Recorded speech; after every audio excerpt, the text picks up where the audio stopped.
మీరు యూట్యూబ్‌లో మొత్తం ఇది ఈ టెర్రరిస్టులకు సంబంధించినటువంటి గొడవలన్నీ కూడా అందరూ వింటున్నారు. చాలా ఆదరిస్తున్నారు. ఈ విషయంలో నాకు చాలా సంతోషంగా ఉంది. ఇందులో చాలా విషయాలు మీడియా ద్వారా ప్రజలు తెలుసుకోవాల్సిన అవసరం ఉంది.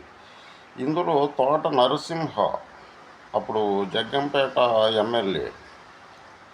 ఆహ్, అప్పుడు 2008 సంవత్సరం రాజశేఖర్ రెడ్డి ప్రభుత్వంలో.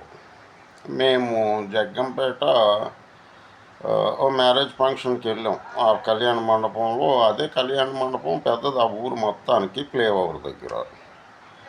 ఆ కళ్యాణ మండపంలో మ్యారేజ్‌కి వాడు వచ్చాడు. ఒక స్త్రీ అంటే తర్వాత చెప్తాను ఎవరు ఆ స్త్రీ అని. ఇంకో విషయం కూడా చెప్తున్నాను.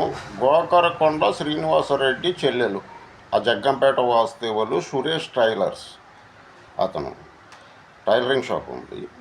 వాళ్ళ చెల్లెల్ని లైంగిక వేధింపులు వేధిస్తుంటే ఆ స్పాట్లో నేను ఉన్నాను. ఉండి ఆ అమ్మాయిని ఇది మీద తప్పుడుగా ప్రవర్తిస్తుంటే చొక్కా బొట్టు లాగి 4 కొట్టాడు. ఈ విషయంలో వీడు పెద్ద మనగాడు సమరసింహారెడ్డి, ఉగ్ర నరసింహుడని భార్య కూడా చెప్పింది. సరే నేను కొట్టినప్పుడు వాడిని అమ్మాయిల మీద తప్పుడు ప్రవర్తించినప్పుడు నేను ఆయన కొట్టినప్పుడు అక్కడ 500 మంది సాక్షులు ఉన్నారు. పోలీస్ స్టేషన్ ఎక్కడుంది?